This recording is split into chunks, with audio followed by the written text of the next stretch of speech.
Hello and Happy New Year, everyone. I missed you last month.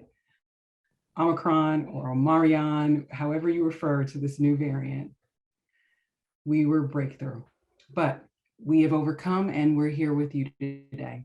So we're thinking about the big problems and working towards solving those in 2022 collectively, collaboratively. A problem is something that inhibits you or others, right? With that said, I want you to think about what problem you're wanting and trying and putting forth your effort and resources to solve for and how we can help do that. If you don't mind, Arnav, putting these slides up. So I want to say thank you to everyone in this community. Thank you to Venture Cafe, all of the education-focused entrepreneurs. In 2021, we were nominated for a Social Innovation Award for 2022. And in the next few weeks, we'll find out if the community thought that we were deemed worthy enough. In my mind, we've already won. By bringing this community together and working collaboratively, we're winning. Winning with some of our edupreneurs like Shantia Lee on the next slide. Shantia created a mobile app to help young scholars apply to college. If we can move to the next slide.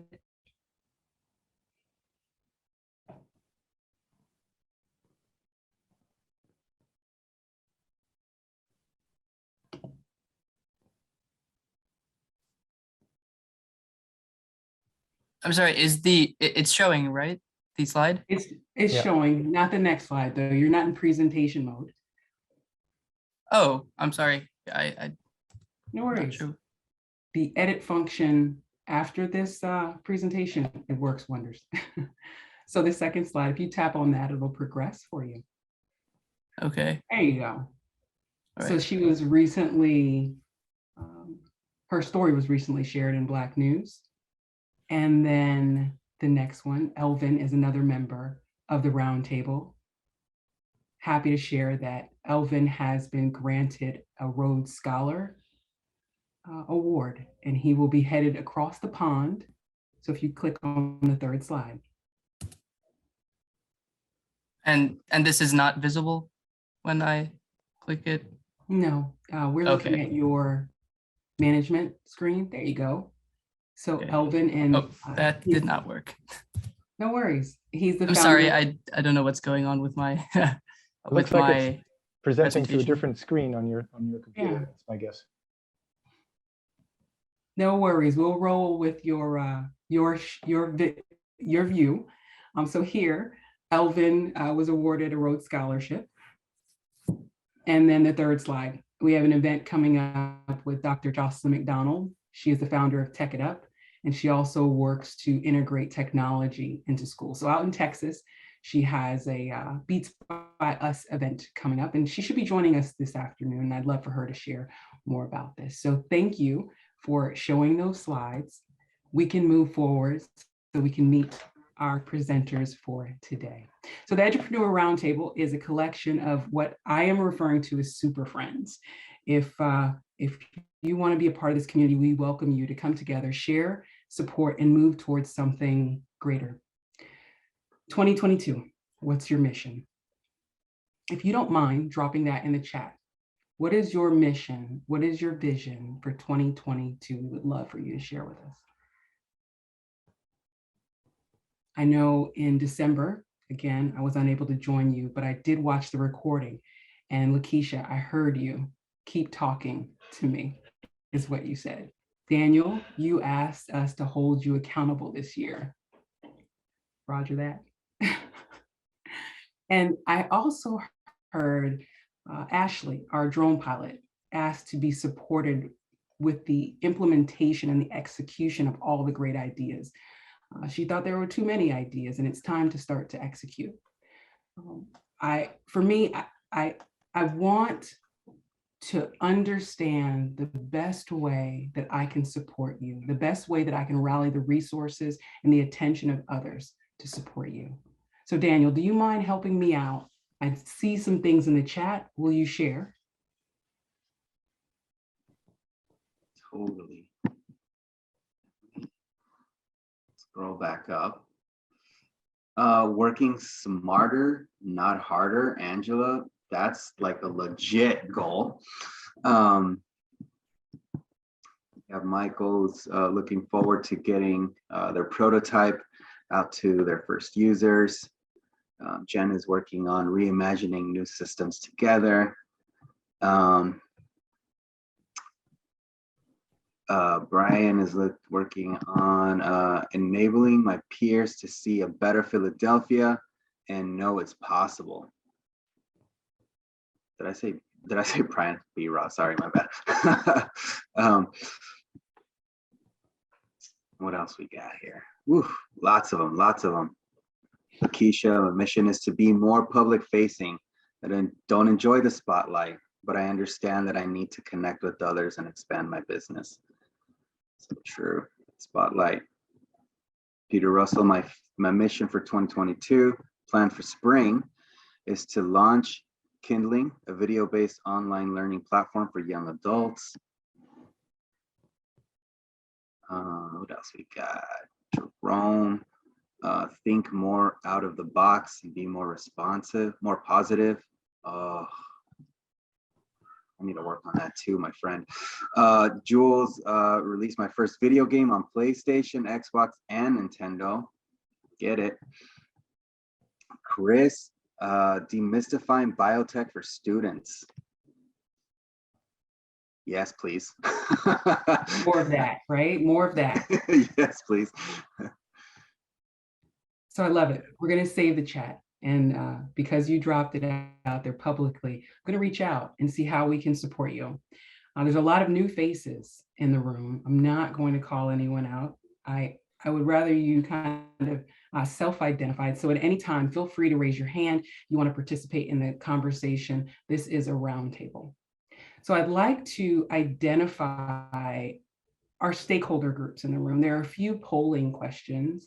Arnev, if you don't mind putting that up for us, I really want to know how you identify. Are you a student, parent, educator, or interested community member?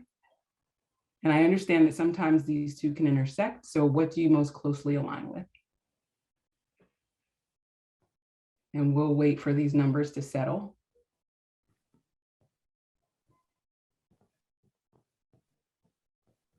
It looks as though we have a few students, and then majority educators and interested community members. Thank you. So if we can go to the next question. How do you identify?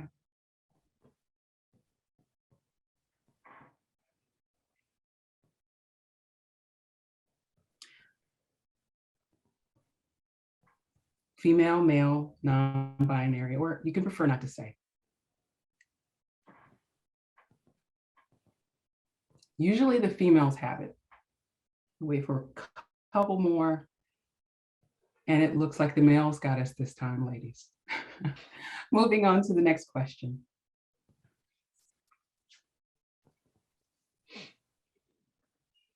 Do you identify as an education-focused entrepreneur? This is really important. You might still be in the phase where you're ideating and you don't actually have a minimum viable product, and that's okay.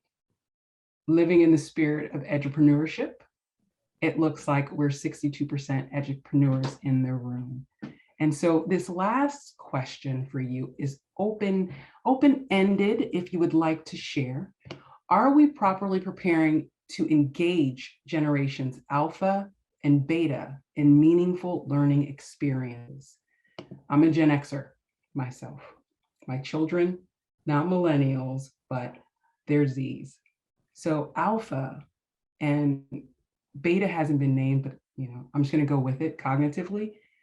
They're 7 years old and younger. Many haven't even been born yet. So all of this iteration that we're going through right now, it's going to benefit them. So it's important that we're bold. So I'd like to welcome you again to the first roundtable of the year. In the chat, if you would like to answer the question, are we prepared to engage generations Alpha and Beta? Do you feel confident? Do so. Later this afternoon, we will open it up for a discussion. So I want to see and hear more collaboration, so I'd like you to hold me to engaging you in that. And I'm honored to introduce two of our newest roundtable members, EdTech founders, Jules Porter, Esquire, and Michael Stauffer. I'd like to give you an opportunity to drop in the chat where you're from, if you would do that for me. And this is just to create situational awareness. Philadelphia, Minneapolis, Minnesota. I did the little accent, did you hear it? Dallas, Texas. New York, welcome. Los Angeles, more Philly. Texas, welcome, Dr. Porter. San Diego, California, by way of Tijuana, Mexico.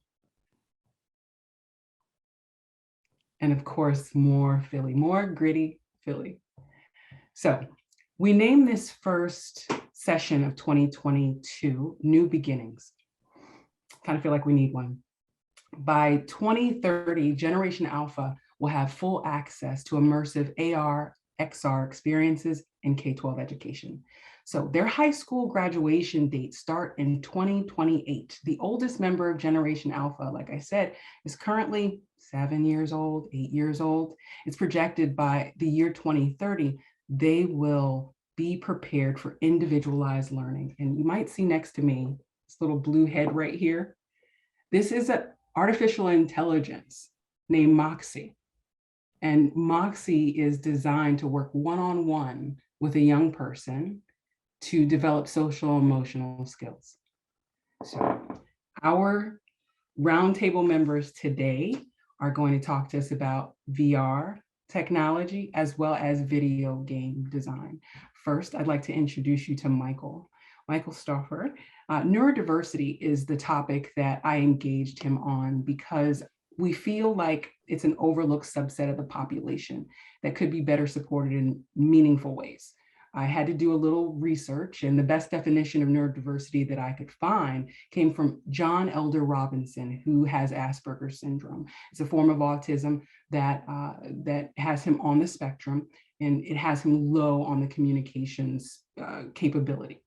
And he's the co-chair of Neurodiversity Working Group at William and Mary College. So his definition: neurodiversity is the idea that neurological differences like autism and ADHD are the result of normal, natural variations in the human genome. He says that the focus should be on accommodation, not cure. So, Michael, I'd like to engage you first. Welcome to the roundtable. Thank you. Thank you. So I know you want to share a video. You have full access to do so. Would you introduce yourself and share who you are and what your solution is? Well, I'm primarily a software developer. I've got a background in science and have worked a lot in software development in university research projects and some creative arts projects and some tech startups. And I came to be working with neurodiversity through a creative arts project I was working on in VR that became a video game that now I'm developing and focusing on neurodiverse therapeutic interventions. And I'll just show you a quick video now so you can get an idea of what it is, because that'll make much more sense than me trying to describe it to you. It's a rhythm game in the genre, and I'll let this video do the talking. Unless I didn't hit share audio. Hold on a second. There we go, share sound. All right, here we go.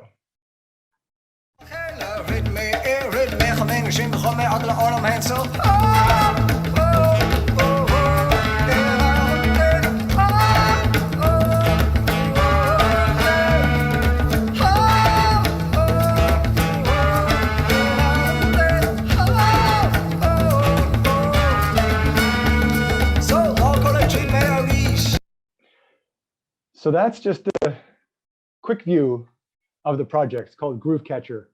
And as you can see, it started off as a video game. You're following these flowing lines. And the whole project started with dance and music in mind, because it started as a visual music sculpture tool, a tool through dancing to make visual music sculptures. This is an artistic interest of mine on the side.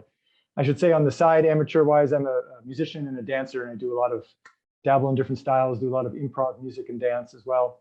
And this has all come together with my technical skills and scientific interest to create this project. So I was showing this game, like you saw, at gaming expos. And I started to get a lot of interest from therapists of different kinds who came by, and they were at the gaming expo because they like video games. They would try Groove Catcher and they would tell me how they want to use it with their clients. And I got some of them really told me a lot of details. So it started to get really interesting, and I looked more into it, and I decided that it seems really legitimate what they were talking about. They want something that engages their clients in new kinds of movements and in prescribed movements. So they can guide their clients into different kinds of movements through different movement therapy sessions, interventions, you might call them. So, and in addition to that, they like the fact that it's combined with music and everything is synchronized to the music, and there's nice visuals, because they want something for their clients that is fun. They want their clients to think they're getting a little break from their usual therapy, and they're actually getting some time off by playing this video game. So I started looking into this, and there's a real demand for this. The more people I talk to, they want something like this. They immediately, the therapists I've been talking to, understand why this is important, and they agree with the first therapist I talked to. So the interest in, special education, although I guess we haven't touched on that yet, but this dovetails with special education because of the kind of therapies and interventions that are provided in schools through special education for neurodiverse students. That includes people diagnosed with autism spectrum disorder, sensory integration challenges, ADHD, general learning challenges, learning disabilities. And so I've partnered with a dance movement therapist to design particular interventions using the game that will help target the kinds of skills these kids need to learn in order to be able to participate better in the school system. I understand. So is there a market or a segment of the market that we would consider the average child, that there are benefits that you see for them as well? Yeah, like a neurotypical child? Neurotypical. Neurotypical, yeah.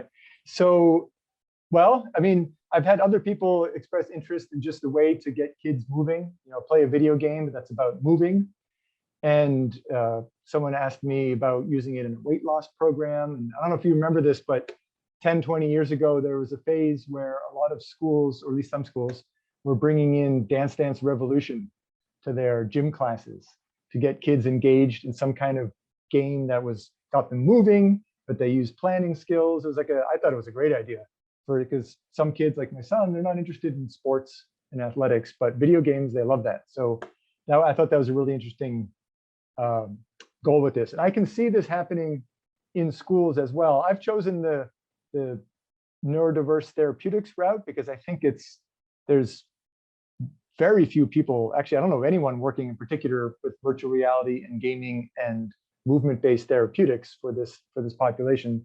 There are other VR video games that do dance and movement in a more general way.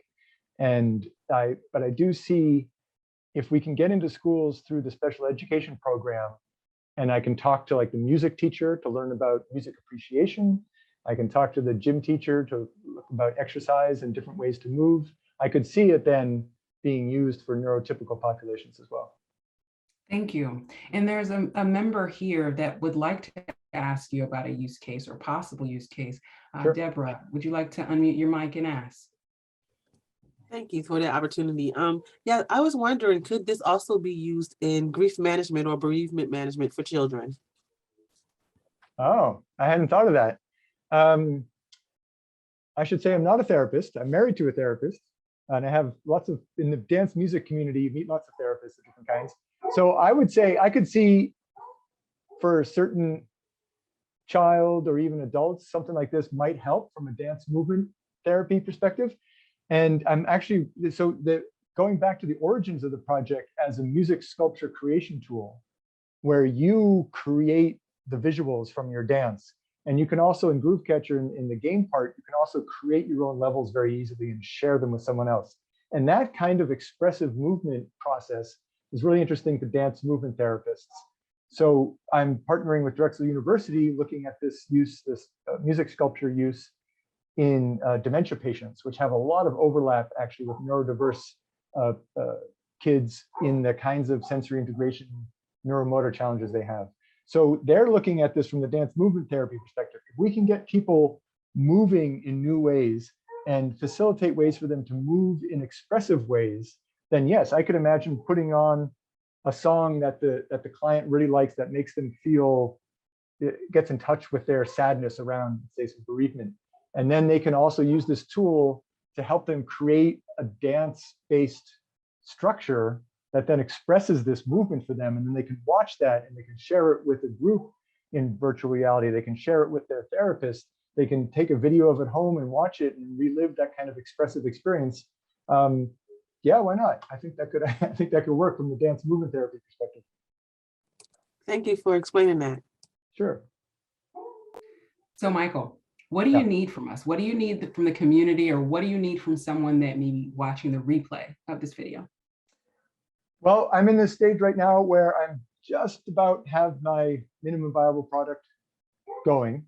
I've started talking with a lot of therapists, and I'm setting up people to do initial field studies, just casual field trials. I send out some headsets. A therapist tries it on their own. They try it with some of their clients. They share it with other therapists in their clinic or in their group. And so I'm looking for people who want to participate in that way, therapists, researchers in the autism or sensory integration space. I'm looking for parents who might want to try this out with their kids, or caregivers with the children they're responsible for, special education teachers and therapists who want to see how they can use this in schools. So that's one way. The other way is I'm putting together a grant right now to help support the further development of another social emotional learning-based intervention using this tool. And I'm looking for letters of support from autism groups that support autism services and autism education and understand the value of this kind of tool. And letters of support to help the grant reviewers understand why this kind of tool is needed by the larger population. And of course, I'm looking for funders. Hopefully later this year, I'll be starting up a seed round for anyone who wants to get interested, because I'm setting this up as a business, to a for-profit business. Well, thank you for that. If you would drop in the chat how anyone here can get in contact with you, and if you feel like you could help Michael out with any of those asks, or if you'd like to keep in contact with him, please drop your contact information in the chat for us. Yes, please get in touch. Any questions or thoughts? Thank you. So I'd like to kind of weave our next roundtable member into this conversation, and it's around computer science, really. You developed this yourself, Michael, right?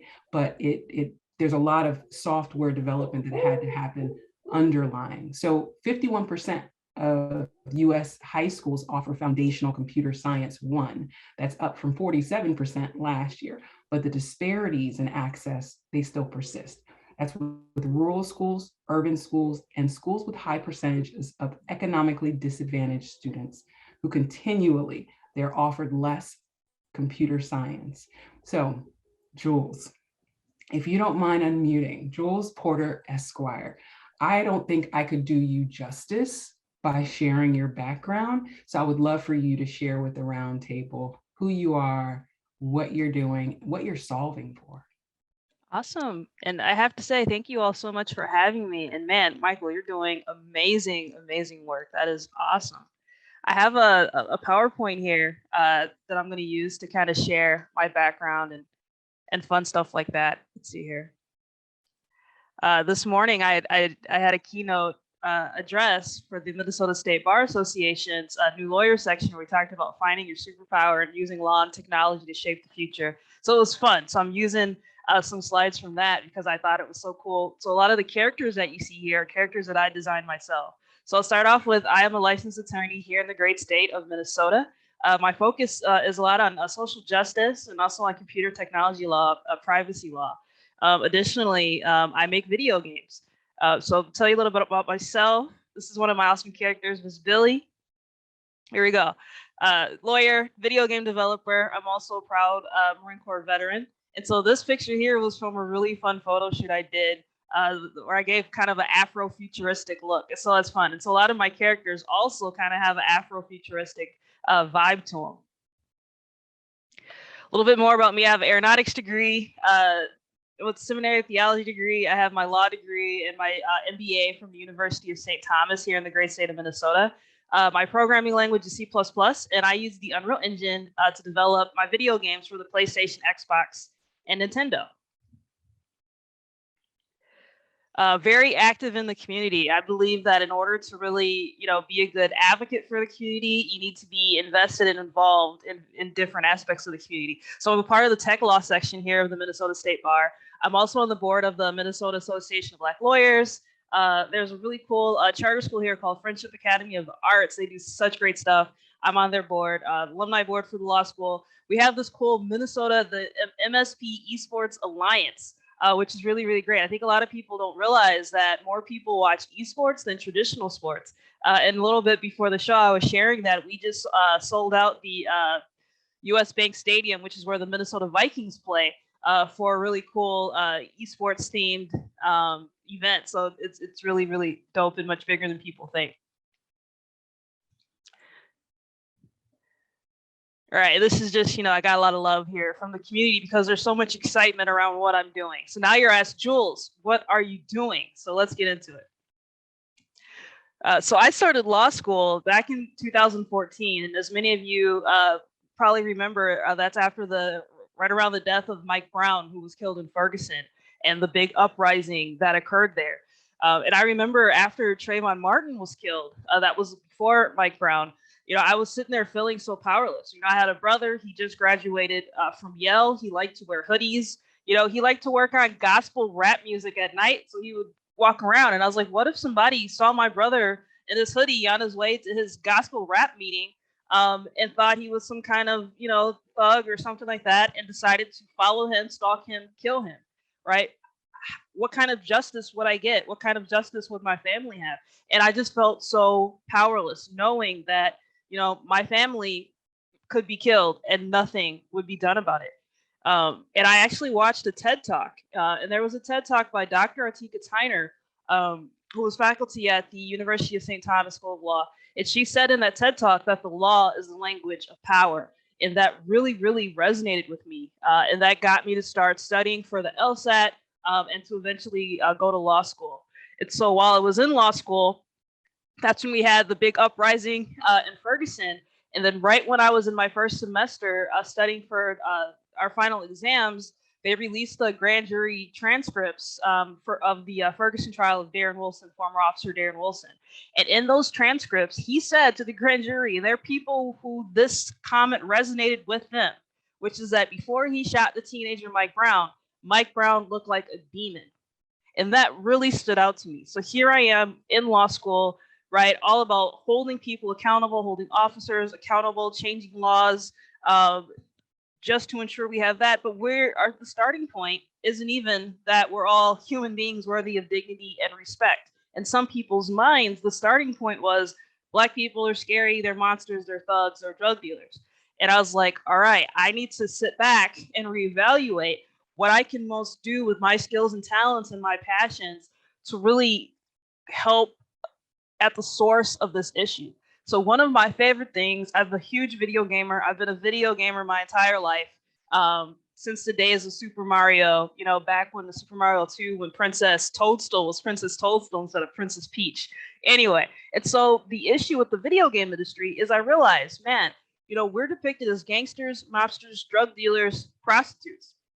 80% of Black youth play video games. Only 3% of the characters look like us. This is how we're depicted outside of sports games. And I don't have people in my family, who's gangsters, mobsters, drug dealers, prostitutes. This doesn't reflect, my experience or the experience of many Black people across the globe.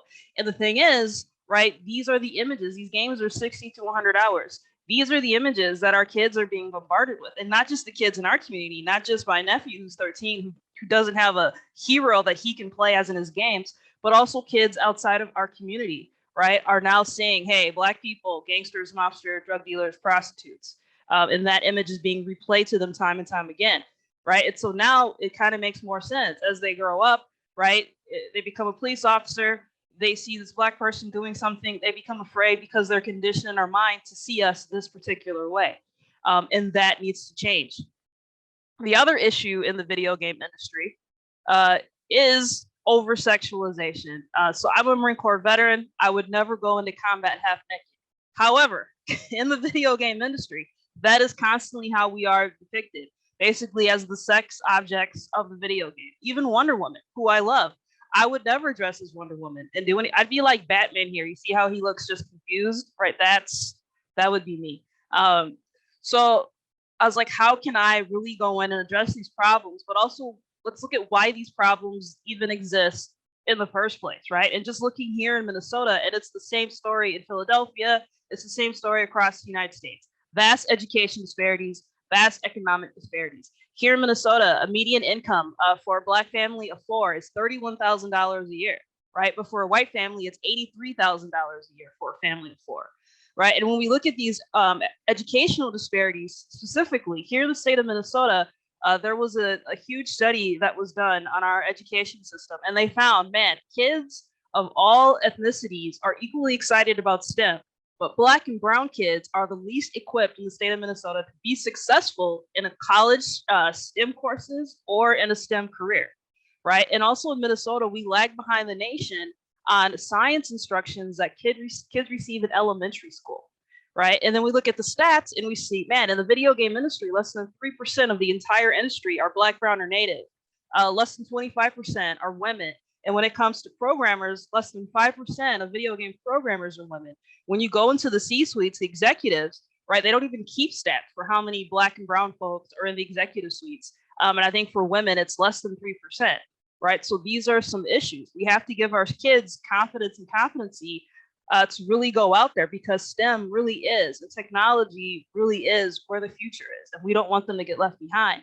And then more research, boom, entry-level video game programmer, $78,000 a year. So if we teach our students how to develop video games, boom, now we've given them the skills to make in 1 year what their family struggled to make in the past 2.5 years. And so that's where the idea for my company came from, right? Putting out more positive Black and brown heroes so that we're changing this narrative that our children are being bombarded with. We're attacking stereotypes, right? Providing diverse leadership, giving people a say in how they're portrayed, and just expanding the imaginations of what a hero is, of what a good guy, what a good person is huge.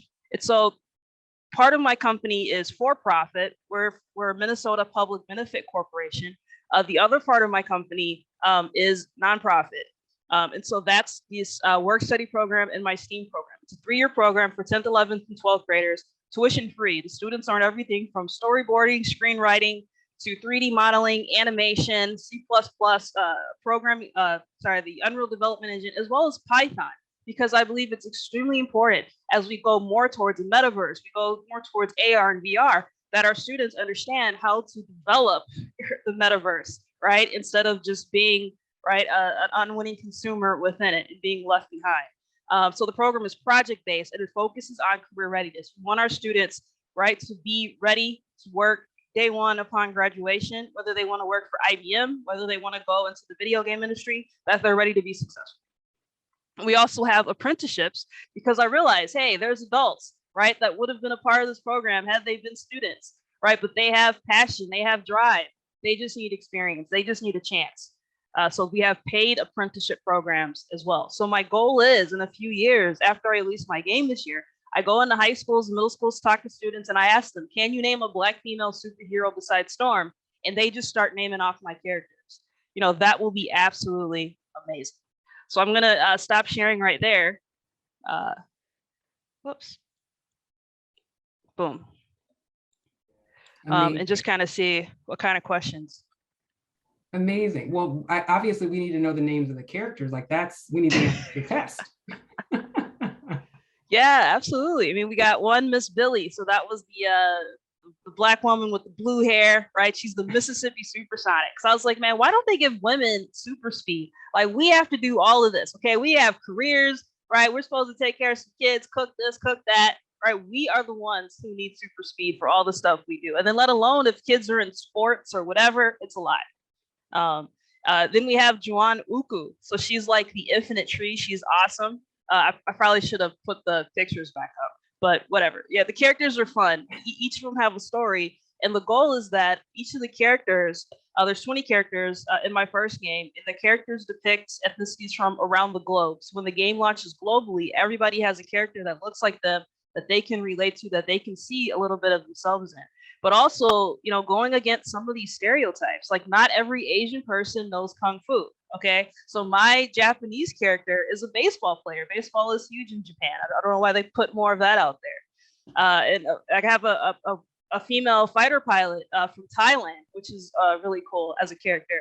A tech billionaire, right, who's Hispanic, who's from Mexico. It's like, why don't we see more of these types of characters, you know, out there in the superhero space? Beautiful. So questions. I saw a lot of head nodding.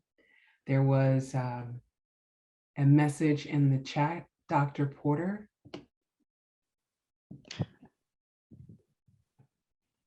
Nico, I see you have a message as well. Would you like to unmute your mic?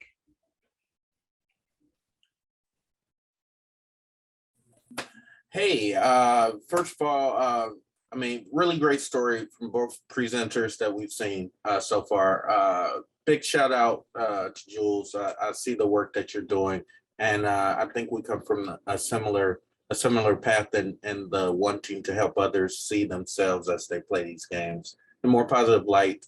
My question ultimately was, you know, are you in the funding stages? Have you already been funded, and how do we give you money to make this happen? Yeah, I'm actually in a raise right now. I'm in the middle of a $5 million raise. And that will allow me to not only make the first game, but to make the first game exceptionally well, to get it out globally, to have post-launch support, and to start working on our second game, which is War in Heaven, which is a game about when a third of the angels rebelled. And you play from the perspective of 7 different angels, including one who decided to fall. And it gives like a multicultural view of heaven. I was like, why are there no Native Americans in heaven? Like, what's going on? Like yeah. So anyway, yeah, so that's where I am. And the big thing too is next month in February, I'm hoping that we will be ready to release our beta. So we're going to need beta testers, right, to help us play the game, work out the bugs so that we can get it nice and shiny and ready for a June launch. You know, there's one thing that I forgot to mention. Can I back it up a little bit? Okay. So one thing that I forgot to mention is that a part of the curriculum, our students will have VR headset, a VR component. So they will actually, you know, be at home, because we understand the world is different, right? Post-COVID, it's not going to be fully back in person for really anything, right? It seems like people want to be back in person sometimes, but we need the flexibility to have some good work-life balance, to not have to, you know, make this commute and put all this carbon out there in the atmosphere. So kind of what I envision for the students is that, you know, we can have school in the metaverse, right? So they put on their VR headset, and now they can more fully, you know, engage in this course room, which is really cool. So I'm designing a campus so the students will be able to have like a quad, right? Walk into the building, go into different classrooms. They'll have a dormitory where they'll have their own room that they can trick out and design. Part of their curriculum will be to further build out the VR space. So if the students want a skate park, they can make a skate park. And different things like that. I think it's really awesome for their resume to say, yo, I've already worked in the VR space. I've already have experience coding it and building it out. And this also gets the students ready, you know, for the metaverse. To be like, I went to school in the metaverse. Part of my curriculum was there.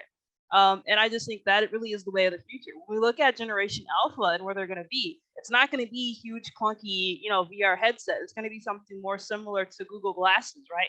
Where they can just sit at home, put that on. It gives them their heads up display. And it even might show them in class where they can look to their left or right, see their classmates, look ahead, and see the teacher in front of them, all while they're sitting at home at a desk. So we need to be ready for that. And the other part of being ready for that comes with, you know, ensuring more access to stable internet in rural areas, right? Lowering the cost of internet, right? It's so expensive, high-speed internet for all of us. And somehow we need to really think about, is this something that we should make, you know, a public accommodation where it needs to be free for people, and how we can make that happen, and investing in that now so that our students won't be left behind as technology really takes over and becomes the way we interact in our society. I know that the United Nations has talked about putting that into human rights, some of their documentation. They're looking at it, and I know many of you all have read about the infrastructure dollars that have come down that should be going into expansion of broadband. So I know we have the solution. It's do we have the wherewithal to see this through? There are some questions in the chat asking about the beta, obviously. So will you drop your contact information, and anyone that's interested in being a part of Jules' beta test, please drop your contact information so she can save the chat and get in contact with you. And Michael, I did see you say ISPs should be public utilities. I agree. Anyone else agree? Use the emoji hand function that ISPs should be public utility. Can I add something? Absolutely. Yeah, so Jules, I think what you're doing looks really wonderful. And the whole structure of it, beautiful artwork, by the way, I really love that. And I want to just reiterate how useful it can be for kids or anyone to learn software development and computer systems in general through gaming development. Because some people, I hear people talking about this, they say, oh, it's just making games, it's nonsense, blah, blah, blah. But if you're actually coding the game, you're using and learning the skills that you use to code the kind of stuff I do, as a professional developer, like medical image analysis. I do that. I use the same tools. I use similar or the same programming languages. I use, if I'm doing like a machine learning project for someone, I'm using Python, like Jules mentioned. So if you're teaching Python, these are skills that can be used for machine learning, which is huge growth industry, and data analysis and so on. So don't be put off by the idea that teaching video games is worthwhile, because teaching how to build a video game, because it really is. And if you're contributing, maybe just doing artwork, let's say, those are great skills for going into design work or into other kinds of artwork in all kinds of industries. And if you might be contributing as a story writer, which is great too, just for developing skills for telling stories and learning how the different ways that you need to tell a story for a game, for example, versus writing for an article or for a book. So all the aspects, like if it's something you're passionate about and you're into it and you're learning, it's just really a great building block for whether you want to keep going with games in the future or whether you want to go in a different direction. It's all great. My son now, he's 14, he's starting to build his own games, and I'm a game developer, so I can't have to be all for it, but I'm all for it just as a parent in general too, because he's just really into it and he's just learning a lot. It's really amazing. Yeah, Michael, it's like, look, our kids are playing video games already. They're playing these things hours on end. Let's teach them how to make money doing this, right? And some vital skills. In addition to that, it brings both half of your brains together. You're learning how to use math, right, and logic in order to bring your art to life and to make it move. It's just such an amazing learning and teaching mechanism where students are all in, where it doesn't even feel like they're learning math or that they're really learning Python, because they're using it. They have an immediate, output from the work that they're putting in. They can see immediately the difference and immediately how this is applicable. And before we get to the hand up, one thing that you said, Michael, about how our students are learning things that you're also using, but just think about it. So part of game development is also learning some architecture, because you have to learn how to make realistic structures and buildings within the gaming space. And also when it comes to the Unreal Engine, right? People use that to design cars, to do all sorts of things. So just that exposure alone and knowing how to do these things might even open up. They say, hey, I love gaming, but maybe that's not my jam, programming. But man, I love that architecture course. Maybe I want to become an architect now. Yeah, and I've used the skills I learned working on a master's in gaming and graphics. I've used in data visualization projects for bioinformatics, for example. So like the same tools, Unity, virtual reality, all the gaming engine stuff, using that in a day job for helping advance medical breakthroughs. It's really wide ranging what you can do with these skills. I want to make sure that I don't miss out on an opportunity, seeing as though, Michael, you brought up bioinformatics, a new member of the roundtable. I'd love for her to introduce herself to everyone and share. Chris, are you there? I'm here. Thank you so much for the call out. Thank you. Well, Mike said the buzzword. So bioinformatics, you're doing something really special. And Jules talked about building out the metaverse, and the work that you're doing with gene editing technology is something that's not going to be available to every middle or high schooler. And sometimes it's just going to be something as simple as the cost of the equipment, where in a virtualized environment that may change or even level the playing field. So do you mind sharing who you are and your solution, the problem you're solving? Sure, absolutely. First off, it's a pleasure to be here. This is my first time engaging with a group of entrepreneurs and like-minded individuals. COVID obviously made that more challenging. Little did I know I would be in a community in Philadelphia being hosted on this for my first time. So thank you very much. I'm Dr. Chris Tatiosian. I have a PhD, and most of that was like a training in critical thinking. The technology that I worked on was this gene editing technology, which, I mean, truly it's magical. Like, people are born with mistakes in their DNA, and then they suffer their entire lives because of something that kind of fate brought onto them. And now we have this amazing technology that allows that DNA to be rewritten, a real cure to be developed. And this industry is literally, I mean, it's at the forefront of science, it's at the forefront of its birth. There's going to be a huge industry born around these types of technologies. And ultimately, I did not know what was available to me professionally until I got my PhD. Isn't that kind of crazy? I didn't know the jobs that were available to me. And so I want to just change that. I want to demystify biotech. Our target audience is high school students. We want schools to purchase into our programs and really form a partnership. And we are hoping to provide basically the 3 tenets: awesome educational content of this cutting edge science that is happening outside the doors to connect the students' basic knowledge of DNA to the application. Second, hands-on activities, using bioinformatic tools to design experiments, projects where they actually get to work with some pipettes potentially if they have those resources. Even projects like Build a Biotech, working together to be able to make that happen. And finally, the third tenet of our program is, I think one of the most important, is connecting those students with the scientists. I'm a scientist, my colleagues are scientists. I know the industry and I know the people. So what we can provide is basically bringing a scientist into the classroom, having them share their story and understand, the path that led them there, and doing so in a way that is very much inclusive and diverse to showcase the real population of scientists doing the work globally out there. So thank you so much for allowing me to speak here. Right now, the programs are run out of the business CRISPR Classroom, or CRISPR is that amazing technology to change DNA. If there's any questions, I'd be happy to take them, but that's a little tidbit about me and CRISPR Classroom. Awesome, thank you. Please use the hand raising function and we'll make sure that you're able to ask any questions. We get dinosaurs to return. I see somebody said we get dinosaurs to return. That's actually possible. There's a company called Colossal, co-founded by George Church, who is literally trying to bring back the woolly mammoth for climate change. So it's possible. So thank you. And again, the reason I thought it was important to introduce you, because I didn't want to miss out on Michael or Jules being here, because the collaborative nature that we're feeling right now, the spirit of collaboration in 2022, I think is going to really make magic happen, specifically and in particularly in education.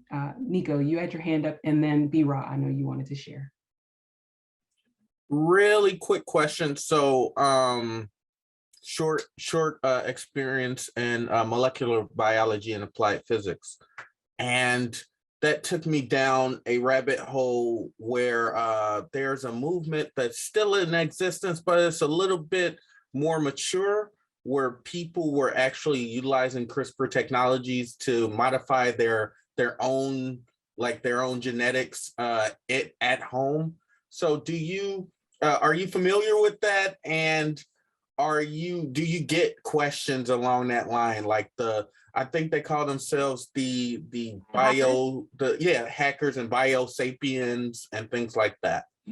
Yeah, so they're actually a wonderful community, and I like to give them a better name called citizen scientists as opposed to biohackers or the other one that you used. I think those words are a little bit more like, I don't know, their citizen science just sounds a little bit better. And there are wonderful people in those communities who are not technically trained, meaning they did not go through a graduate program, they did not get a PhD, but you don't need a PhD to think critically. One of my very good friends, his name is Josh, I'm forgetting his last name right now, but he started a movement and a business called Everyman Bio. He does not have a college degree. He's a self-taught software engineer, and now he's a self-taught fungal geneticist. He goes around the Los Angeles region collecting samples, actually just recently published his first own genome assembly of a new fungus. He is a fantastic example of the biohacker citizen scientist community. Some that are less good examples would be like Hosea Zahner, who was featured on those Netflix documentaries. And that's just like blown out of proportion. What he's doing is actually laughable to the scientific community. So I love the biohackers. I love the citizen scientists. The ones that got the representation are not the best people. Awesome. B-Rock. Good afternoon, everybody. Happy New Year. Happy New Year. So, Neff, always thank you. Nico, it's good to see you. Everybody else is always amazing to see everybody. So to keep it simple, so I'm going to speak on gaming. So my career goal is to be the world's first video game therapist, where I examine skill acquisition and suicide prevention using video games. So the first thing I want to introduce you all to is a concept that I came up with called the MySpace effect, where MySpace was so larger than life that it made computer science a social thing. So even the hardest people in the communities was calling me up about coding, right? So think about that.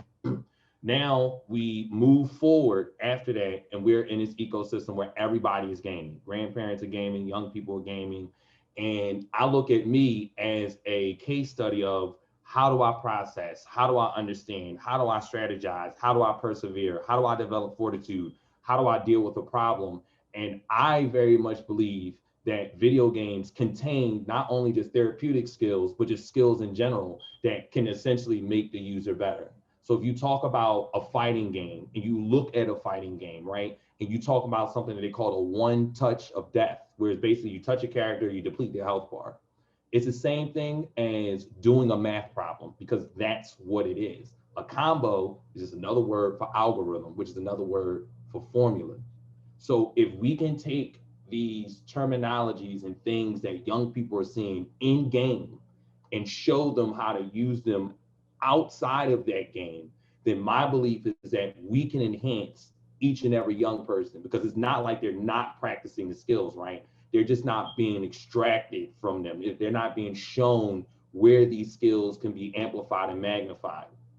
That's all. So that's why I wanted to bring to the table about education, gaming. I myself, I'm doing research on it right now, actively speaking with competitive gamers about where they see gaming and education.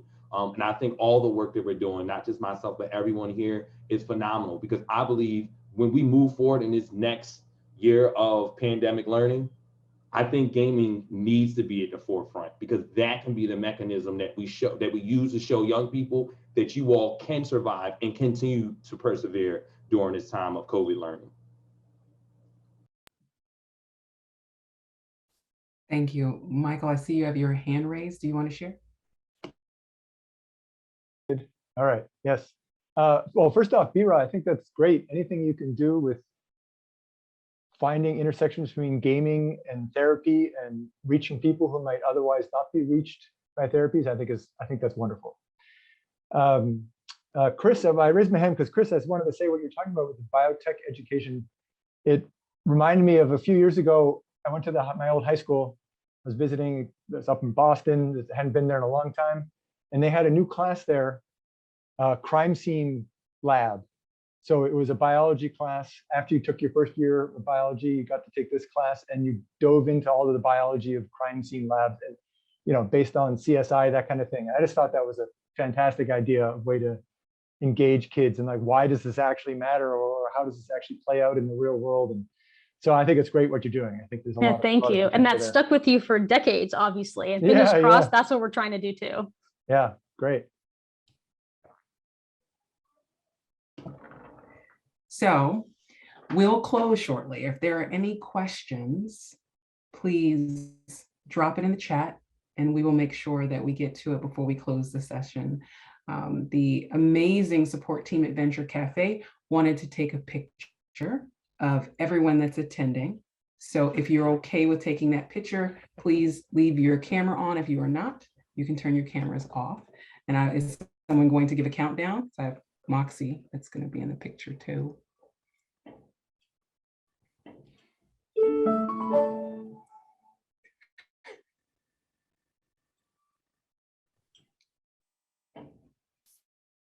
Okay, are we good to go? I feel frozen. I don't know how I can stop smiling. I think we're good to go. So any questions in the chat? I don't see any.